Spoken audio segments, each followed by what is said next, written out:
Hello and welcome back to the Reapers. Today we're in our I-16 Ishaks and we're going to look at taxiing to the runway, take off from the runway, putting our gear up, having a bit of a fly, putting our gear down, and then landing.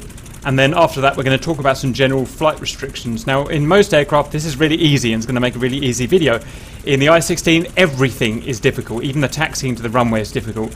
So what I'm going to do is first of all turn on my indicator. You can see down here on the bottom left I've got rudder left and right, I've got my control stick, I've got my throttle, and it does not show the toe brakes unfortunately, so you're just going to have to take my word for that, although you can see the toe brakes operating there left and right.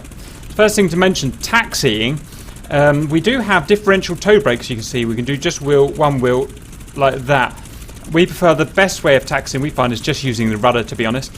Now it's important when taxiing, if you're going to use the rudder, that we change the amount of takeoff assistance that we have. Now in most planes we don't have any takeoff assistance. The reason being it's just more of a hindrance to an experienced pilot than it is a help. However, with this plane, depending on your setup, you may need to have the takeoff assistance. So Stahl has do you have foot pedals, Stahl? I do, yeah. Yes, you've got a bit more resolution. So Star can do it without any takeoff assistance at all. Takeoff assistance is where the computer takes control of your rudder. I have some takeoff assistance on. So what I would recommend is having between 0 and 50% takeoff assistance. If you have any more than 50% takeoff assistance, it's almost impossible to taxi this aircraft. So I'm going to show now how to change your takeoff assistance. From the main menu, options, special, and I-16 and takeoff assistance 50. Okay, so that was showing it, put it to 50%. I have it at 50% because I don't have rudder pedals because my feet don't work, so I have a twist grip on my control stick and it's almost impossible to take off. I just don't have enough control and resolution over it. So somewhere between 0 and 25 0 and 50 is what I recommend, and any further than that, taxiing around the airport becomes almost impossible and very frustrating for you. So that's my advice there. One thing to mention also is that, you know, it starts you off at 100% by default, so you might want to change that first thing before you jump into the... Good point, so make sure you do go and change that. Okay, so we're going to taxi to the runway now. So Stahl's going to do it a bit more cleanly because he's got full control of his jet. I've only got 50% control, but it should be enough to get us there. So just rudder and accelerator. Let's go, Stahl. So pressure then. No pressure.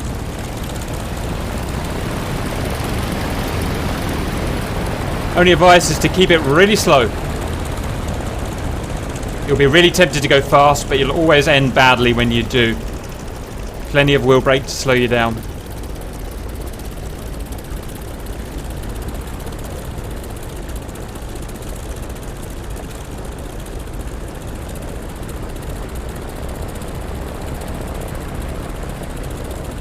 Oopsie, went over the grass. Never mind. Yeah, I'm not going to win any beauty contests either here. Yeah, so you need, so it does have amazing rudder authority, even at kind of, 5 to 10 miles an hour. Right, Stahl, you kind of get lined up. Yeah, on the right. Now the takeoff is extremely difficult as well. Your takeoff assistance is going to, if you're a noob, I suggest not having 0 takeoff assistance. It will be very difficult and frustrating for you. I'll stick around 25 to 50% if you're a noob. If you're a really noob doing this for the first time, then put it on 100%, but to be honest, this probably isn't going to be your first aeroplane.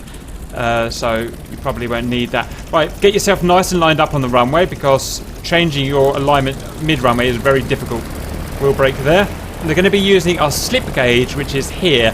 We want to keep this guy in this little black dot in the center of the slip gauge. This tells us how far we're slipping left or slipping right. Now, because of the design of this aircraft, it's longitudinally very short, and that means it has longitudinal stability issues. It did in real life, it does in DCS. So you have to, like having a short automobile vehicle, it can just flip left or right quickly. So we've got to keep on top of our slip gauge at all times. So all we're going to be looking at is our slip gauge, our speedo once we're at 150 clicks, or so I should say 150 to 180 clicks per hour. We're going to pull up gently on the stick to take off. Other than that, no forwards or backwards stick motion.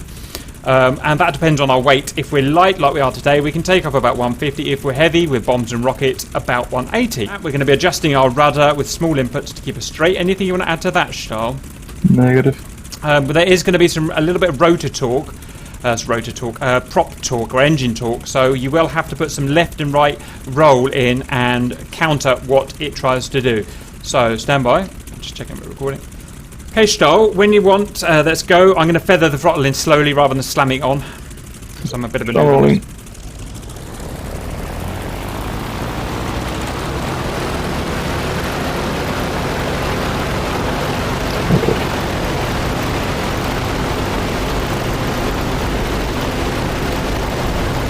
100. Full power, 150. What's up? Roll right, up. And at this point, do not exceed 200 clicks an hour if possible, because we will not be about to put our gear up. So, gear up procedure is as follows. Lock. Forward. Spring. Forward. Direction. Up. Turn the hand gear up. Watch this thing here, this coil go all the way down until it's at -2. Wait till it's at -2. The faster you go, the harder it will be. So you want to go slow, about 200 clicks per hour, just over.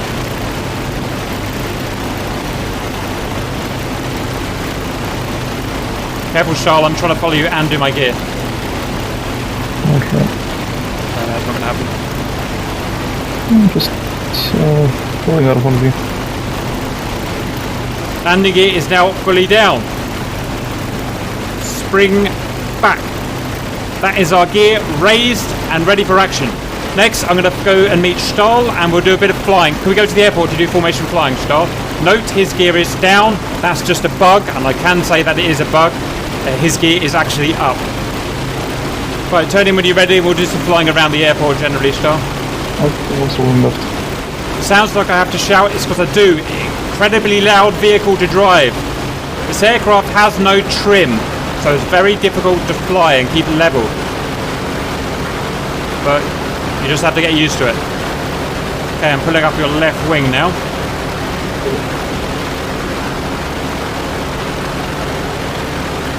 When we get to the runway, we'll do an easy orbit left just to show the plane off. I believe your skin is the Spanish skin. Correct me if I'm wrong. Yeah, that's good thing. Swanson. There are some limits, some temperature and oil temperature limits that we need to talk about. We'll talk about them when we get down on the ground.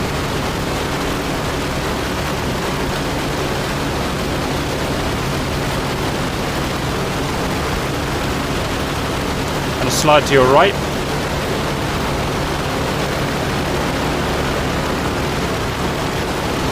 Showering left. There.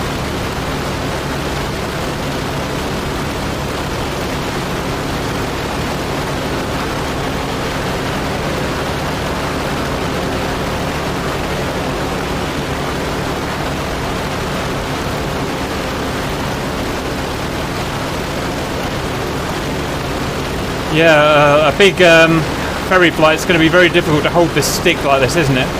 Without any trim. Right, since it's pretty slow. And that.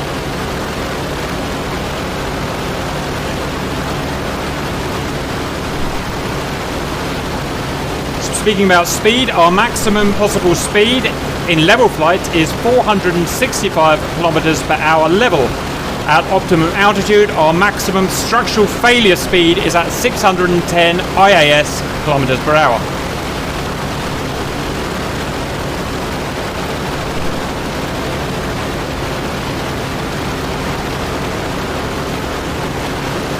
I'm switching to slot position.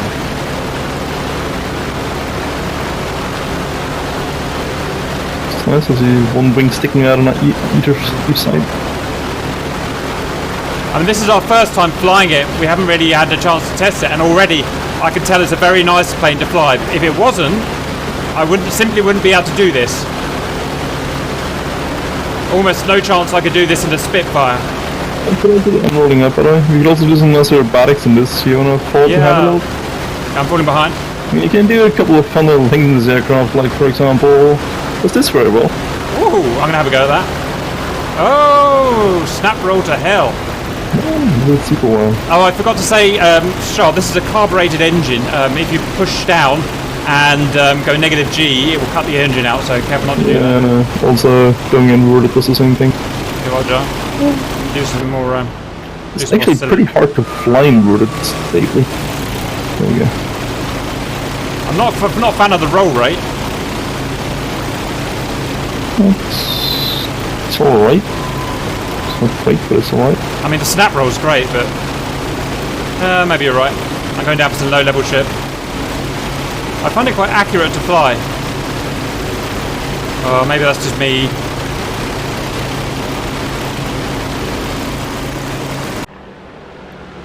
That's not bad, you know, disregarding the fact that it has no trim, so you always have to compensate for that. Great. Oh, that's also, enough. I do think it is actually a plane that really benefits from flying it while actively using rudder. I mean, like all yeah, I think you're absolutely right, because look at that roll. That roll rate is, even on, you know, without doing a snap roll, that is a beautiful roll with a bit of rudder. It's not just rolling, it's, you know, like just doing clean turns and everything. Roger.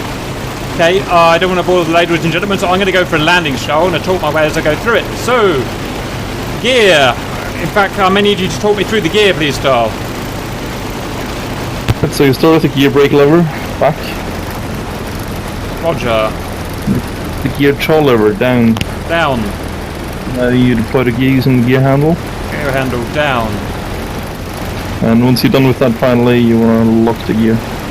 Roger, again, maximum about 225 kilometers an hour we recommend for this. Waiting for our coil spring to come up that you can see here.